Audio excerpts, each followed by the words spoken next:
Welcome to Steve 87th, Puget Sound and Pacific Railroad.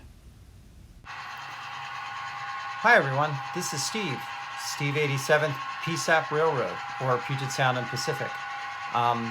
This is my channel, and I just wanted to invite you guys to come along and watch as I build my railroad, build up some kits, do some kit bashing, and running trains like the one behind me. So if this is what you guys like to watch, stick around for a while and see if you like the channel.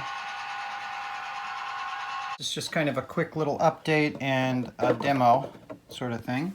So this is the building I am making for the top of the feed mill. What this building actually holds, so the bottom mill will hold all the machinery that crushes and grinds and bags and separates and adds and mixes, right? But basically, from what my research has found, that this building would actually house all of the different grain bins and things like that would hold the stuff that feeds all the machinery. So basically what we're saying is this is an add-on building, and I didn't show you guys how to do the whole thing on this. You guys have seen enough square scratch builds.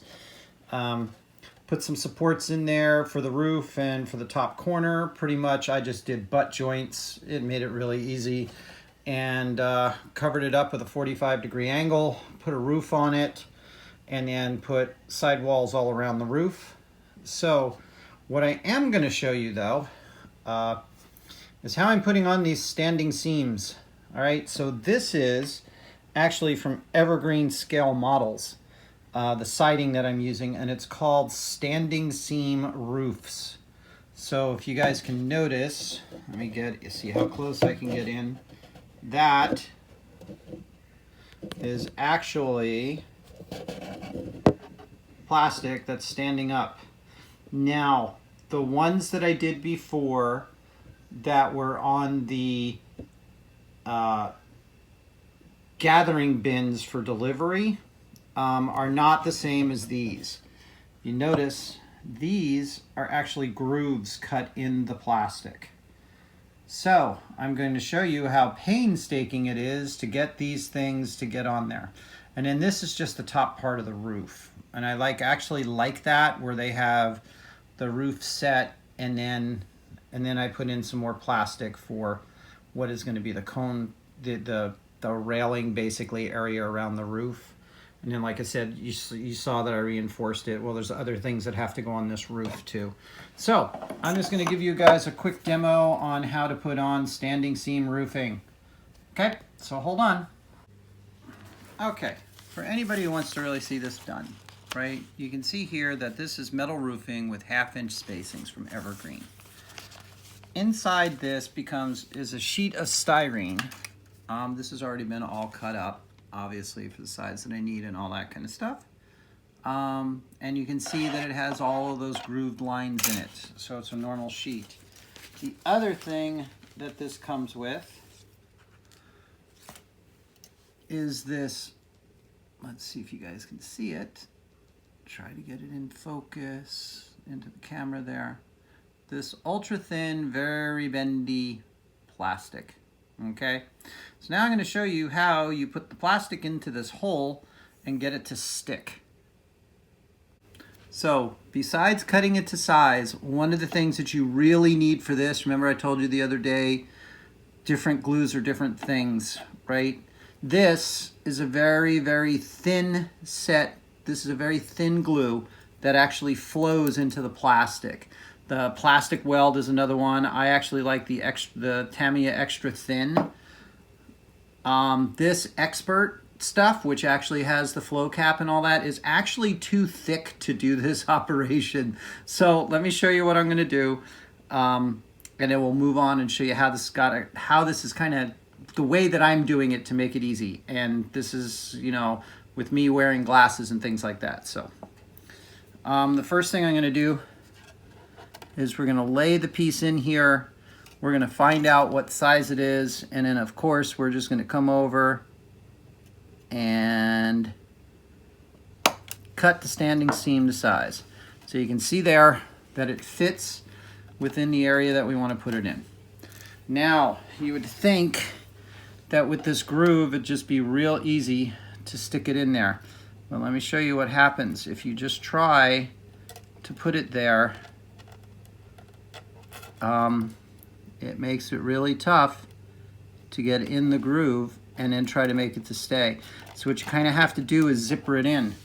Now, this is kind of strange, I realize, but this is where the glue can actually help you put these seams in, okay?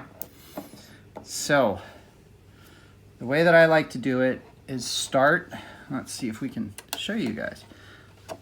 We'll do it from this side so you guys can see it on this end. Is you want to start a little ways away, just kind of like a zipper. And then you want to press it in and push it down into the groove so that it kind of runs into that groove. So you want to hold it there for a second. And then while you're doing that, since I'm going to do this on the underside, you want to put the thin glue in there. Now what the thin glue does, because you don't have to put it directly on there, it actually flows in to where it needs to go to. Now that you've got that one side secured and it's zippering down, you can go ahead and use this to put the rest of the standing seam in. You can see here already part of it standing up at the end, right? And you can see where the glue streaks possibly are over there. But by putting the glue in, it actually will expand it a little bit, and it makes it easy to just place it into the groove that they give you. Again, this isn't a great size groove. It's just a little tiny groove that's the same thickness as pretty much what you're putting in there. That's where the glue helps you a lot. You get that down in there, and you can actually feel it go in. And there you go. You have a standing seam roof section in there. I'm not going to bore you guys with the rest of it, but you can see here it stands up pretty square. Pretty nicely done. And this is a detail that actually is on the real building that I'm modeling. So you can see I've got 1, 2, 3, 4, 5, 6, 7, 8, 9, 10, 11, 12, 13, 14, 15, 16, 17, 18, 19, 20, 21.